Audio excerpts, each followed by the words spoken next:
Hi everyone, World War II Relic Hunter here.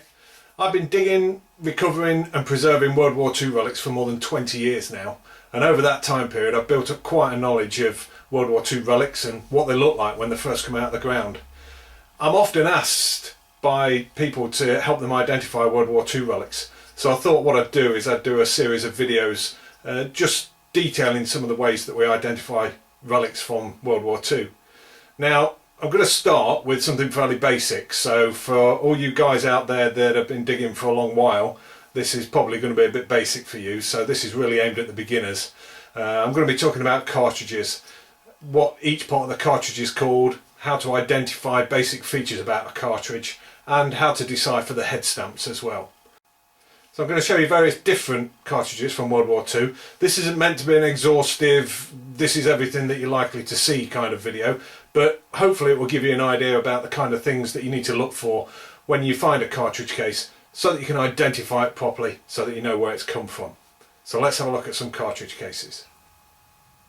Okay, so let's start out with some basics with regards to cartridges.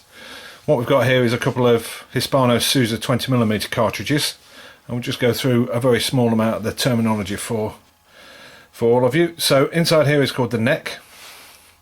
The sloped piece just there is called the shoulder. Then you've got the main body of the cartridge. Then you've got the rim at the bottom, and right at the very bottom is the head.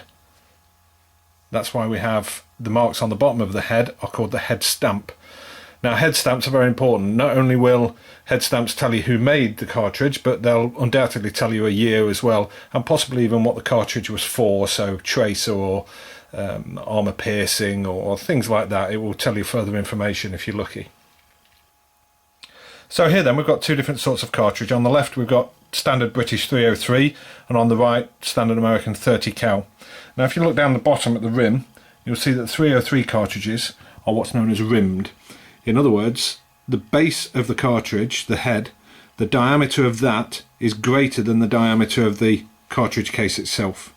Now if you look in comparison to the 30 caliber to the right, you'll see that the rim is actually exactly the same diameter as the cartridge body. These are termed rimless. So you've got rimmed and rimless there in the same shot. One of the earliest things that I learnt when identifying cartridge about the rims is that the easy way to tell is if you put cartridges against each other like this.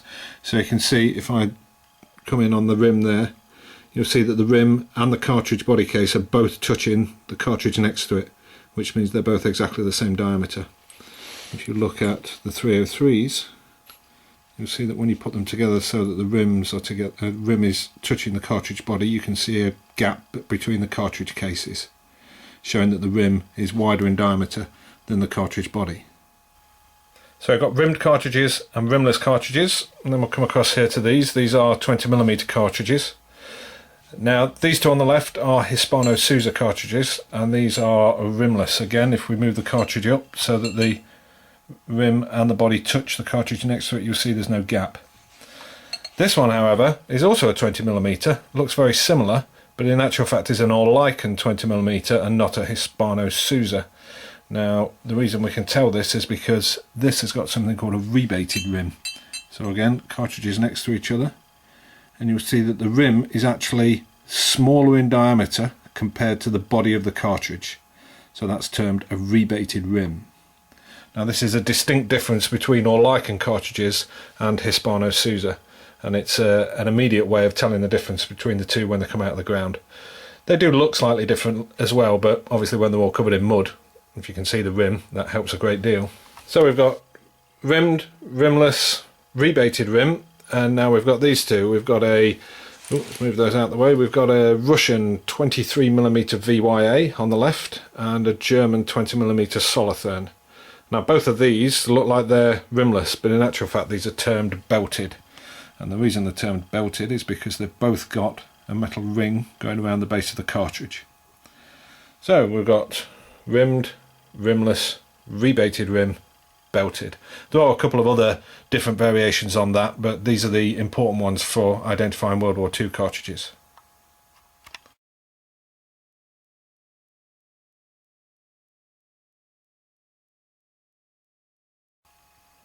So once you've identified the basic type of cartridge you've got, the next thing to do is clean the head up and have a look at the head stamp. There's two examples here. These are British 303, and they tend to use a very same nomenclature. They're just slightly different spacing on the head. So you can see the one on the left, the manufacturer's identification code is CAC, and then you've got a date of 1943, and V11 is basically a Mark 7 cartridge. It's how we denoted a Mark 7 cartridge. You can see the one on the right is GB, which is again is the manufacturer, 1940, the year of manufacturer, and V11 Mark 7 cartridge. If we have a look at the Americans, the American cartridges, they were a lot simpler in how they marked their cartridge cases up.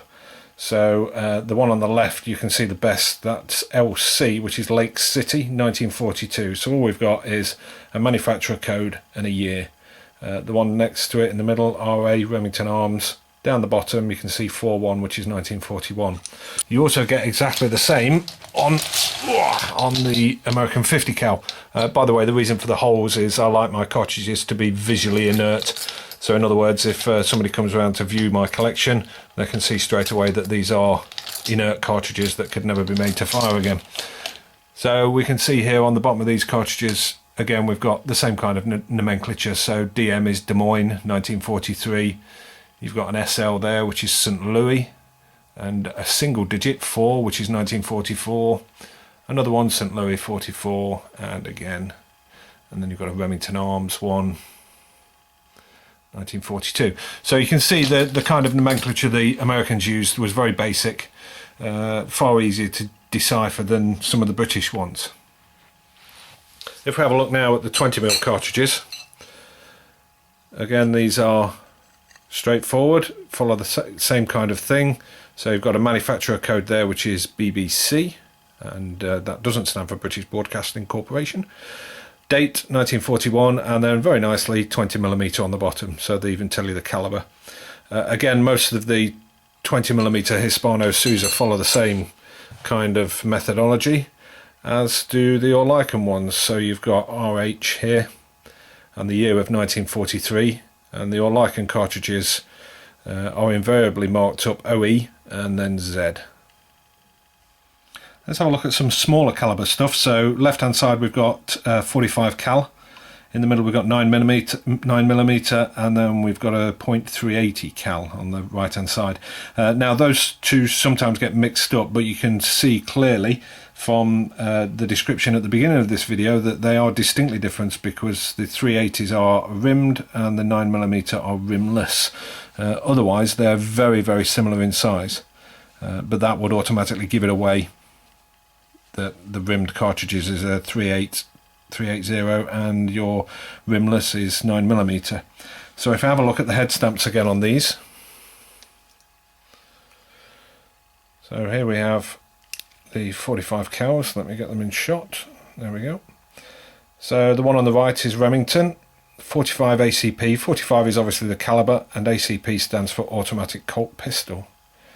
And then the next one is WRA, which is Winchester Repeating Arms Company, 45 caliber, and again AC, automatic Colt. So they're standard issue 45 calibers. These were used in the Browning pistols, and obviously the Thompson submachine gun as well. I don't know why I said obviously then. Then you've got 9mm. 9mm were used widely by the British Army with the Sten gun, as well as some of the small arms pistols. And you can see here that what we've got is currently at the 6 o'clock position, you've got H and then a broad arrow and then an N, which is the manufacturer. You've got 4.3, which is 1943, and 9mm. And the one on the left, slightly better to see that one there. It's got H, broad arrow, N, 9mm, and the date on that one as well. I can't quite make out at this angle, but that's got a date on. And finally the 380s. Now the 380s, the smaller these cartridges get, the more difficult it is to actually see the head stamps. You can see now the one on the right there has got R, broad arrow, L, which is Royal Labs Woolwich. We've got 4.1, which is the date of manufacture, 1941. You've got .380, which is the caliber, and 2 as a Roman numeral, which is a Mark II cartridge. So that's a Mark II 380, made in 1941 at Royal Labs, Woolwich. Okay, so let's have a look at these. These are German 7.92mm cartridges. Now the German cartridges, I love them personally. They give so much information. It's really good. So the one on the right here, the P249, is the manufacturer. Now there was hundreds and hundreds of these P numbers, so I'm not going to pretend to know them all off the top of my head. I'd have to go and look that one up. S star denotes a brass case. The 1 at the 6 o'clock position is the batch number, and the 40 is the year of manufacture, so 1940. And this one, same way round. 12 o'clock is the manufacturer. 3 o'clock is what the case is made of. S star is brass. 41 is the batch number, and 35 is the year of manufacture, 1935. Now, in 1942, they changed from P numbers and instead started using a 3-letter code. So this one here, exactly the same nomenclature again. DOU is the manufacturer. S star is what the case is made of. 16 is the batch number, and 44 is the year of manufacture. Now the interesting thing about German cartridges, well I find it interesting anyway, is that they made cartridges out of steel as well as brass. Now when they did that, the head stamp changed slightly. So if we have a look at the one on the right to begin with, you've still got the manufacturer code at the 12 o'clock position, you've still got the batch number at the 6, and you've still got the year of manufacture at 9. However, at 3 o'clock you've got a very strange code. Now that's actually made up of 3 separate codes. So you've got V111, so 8 in Roman numerals, that's the manufacturer of the steel. G would be the steel composition, and 1 would be the lacquering or plating firm. It might be the other way around actually, can't remember now. Anyway, it gives you 3 bits of information. So again here you've got P315, batch number 1, year of manufacture 1940, and you've got the steel manufacturer, the composition of the steel, and the plating or lacquering firm. So that's 3 bits of information there, just in one head stamp from these German 7.92 cartridges. Now the slightly bigger small arms cartridges that the Germans produced just changed very slightly in how they were marked up. So what you've got is the P number at the top again, which is the manufacturer. This time the batch number on this 20mm Solothurn is at the 9 o'clock position, which is 5I. The year of manufacture is at 6 o'clock, 1939, and at 3 o'clock is actually the Waffenamt mark. So that's the mark of the German war industry. So there you go guys, that's your basic introduction to cartridge identification and how to decipher head stamps, particularly in relation to British, American and German head stamps. Just one last thing before we go. This is a round. It's a cartridge with a bullet attached to it. It's a round. This thing here is the bullet. The bullet is the projectile that flies out the end of the weapon and hits things. This is a cartridge, or a cartridge case. This is not a bullet.